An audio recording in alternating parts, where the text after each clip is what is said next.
Okie dokie, here's a little look around the DJI integral goggles. I've put the lenses on. Well, what are they called? If you need reading glasses, you get a whole pack. And I've got one and a halves on. The good thing about these is it's also protecting the lenses. And of course, don't leave them in the sun. It tells you that. So let's have a look around them. They're quite light. They've got a fan. I don't know if the DJ goggles too have.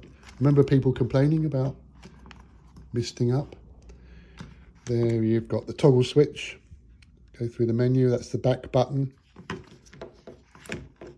That's the power button there underneath, see? The battery, I've charged it up fully. I haven't really found it lasts a long. I've been flying in the sim.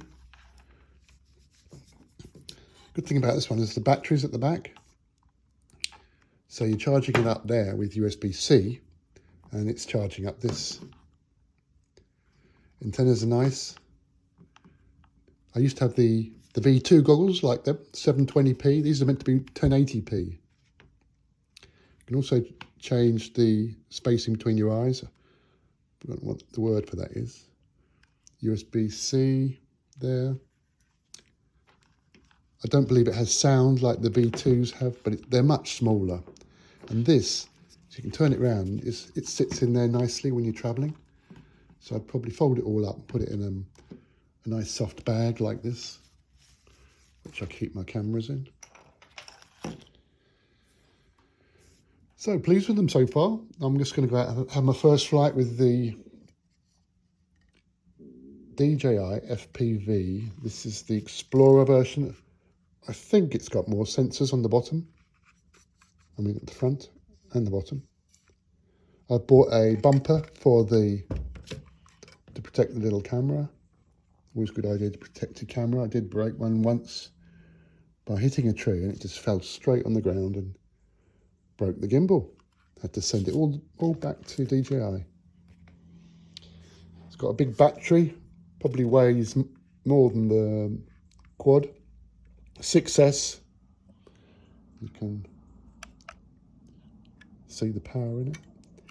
Lasts about 15 minutes maximum in my experience.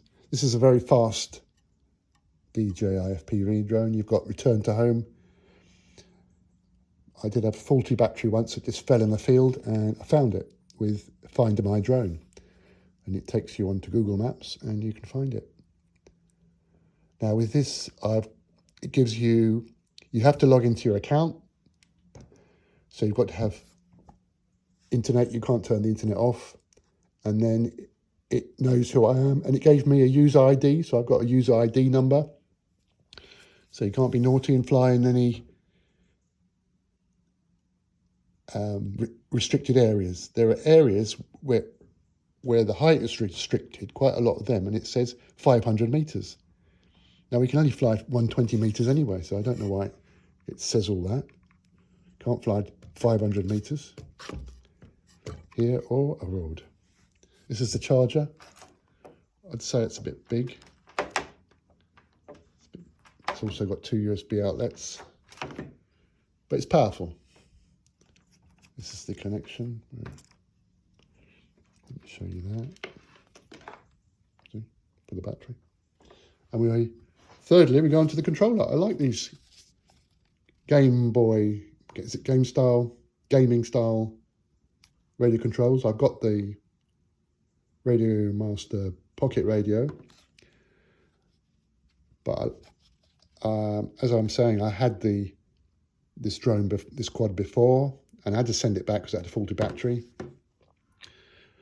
I bought this second hand, but it came brand new from Amazon. Thank you. These have got very long range, nice to use. There is quite a lot of controls there. There's a C1 button. See all these. Another beauty of this FPV drone is you can control the gimbal up and down. I've got Speedy B Master V2 and you can't do that. So if you're angling forward fast, you need to change the camera up. But if you're just flying, you know, cruising, you want it down. But with this, you can move it. It's a benefit. It's apparently got 10 kilometers range. So there we have it. There's the trio. And I look forward to travelling with them. I'm going to go out flight now. Amazingly, the restricted zone comes right through this house. I checked on the maps. I have armed the props, even though I'm in this restricted zone. But if I go outside in the car park, I'm out of it. And I've checked the beach. There's beaches here you can fly on and over the sea, which is normally what I like to do. Fly over the sea, so not bothering anyone, looking at the land. So you're flying actually sideways. That's what I do with my Mavic Air when I travel. Don't like to fly over anyone. I have passed the exam and I had the operator ID and is a flyer ID as well. Do you know what the difference is? Well, my operator ID, I must put it in here somewhere, probably on the battery, but it shouldn't be visible because you don't want anyone copying it. But I've got QR code. I've also got, with the EU, I passed the exam there and I've got the license. So I can fly in all EU countries. You still have to respect, you know, the laws. It is 120 metres, 400 feet. What else? You can't fly anywhere near airports, obviously. This is an OTG cable for using Android, I gather. But you get quality with DJI. I know you are being, you know, coerced into flying with your user ID and so on. A lot of people don't like that. But I won't be flying anywhere where I shouldn't. Airports, I believe you have to stay 15 miles away from them. And then they have the flight path. Stay away from that. Don't fly over houses. Stay 50 metres away of houses. If you fly on someone else's land, you should really have their permission. But I've got my own land to fly on in the beautiful countryside in Alicante, Spain.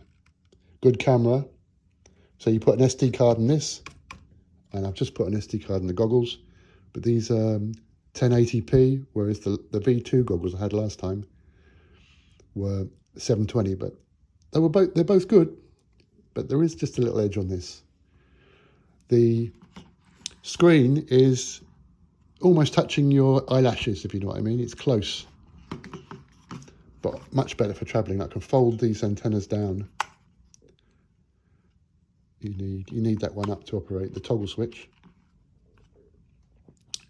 And the V2 goggles I had before, you've got 4 antennas, so you've got to unscrew them. That's a bit of a pain. But these fold down. Some people change them for patch antennas.